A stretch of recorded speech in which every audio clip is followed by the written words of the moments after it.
হযরত আওয়াবিন নামাজের গুরুত্ব কি তাহাজ্জুদের চেয়েও কম? আওয়াবিন নামাজের গুরুত্ব কি ইশরাকের চেয়েও কম? আওয়াবিন নামাজের গুরুত্ব কি চাশতের চেয়েও কম?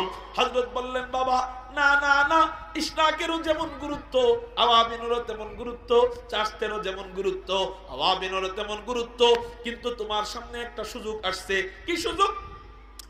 তোমার সামনে একটা হীরার টুকরা রাখা হইল আর একটা স্বর্ণের টুকরা রাখা হইল, যে কোনো একটাকে সাজেস্ট করতে বলা হইল, তুমি নিবা কোনটা?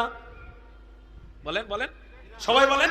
হীরার টুকরা। তাই বইলা স্বর্ণের দাম কম কম না, কিন্তু হীরা যখন আইসা যায় তখন হীরার তুলনায় স্বর্ণের দাম কম। আমার সামনে অফার দুইটা।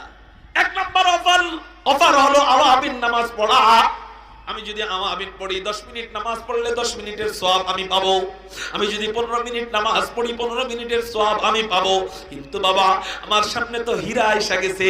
কয় সেটা কি? কয় আমার ক্লাস বন্টন হয়ে গেছে, মাগরিবের পরের পড়ানোর ব্যাপার। আমি তোমাদেরকে মাগরিবের পরে সাথে সাথে পড়াইতে চলে আসি। এই যে ফিকহের আলোচনা করি, মাসআলা মাসাইল আমি শিখাই, ইলমের আলোচনা করি, কোরআনের তরজমা করি, হাদিসের তরজমা শিখাই। এই যে তোমাদের সামনে বৈশা বৈশা ইলম নিয়া, ফিকহ নিয়া এই যে অল্প একটু সময় আলোচনা করি, এটার দাম কত জানো নাকি?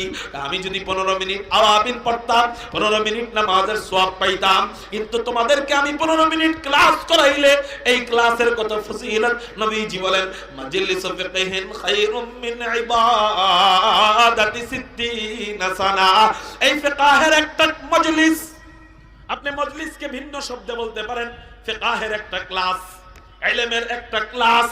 এই ক্লাস নবীজি বলেন 60 বছর নফল ইবাদতের চেয়েও দামি, অর্থাৎ 60 বছর আওয়াবিনের চেয়েও তোমাদেরকে 10 মিনিট সময় দেওয়া আল্লাহর কাছে বেশি দামি। একটু চিৎকার দিয়া বলেন না সুবহানাল্লাহ।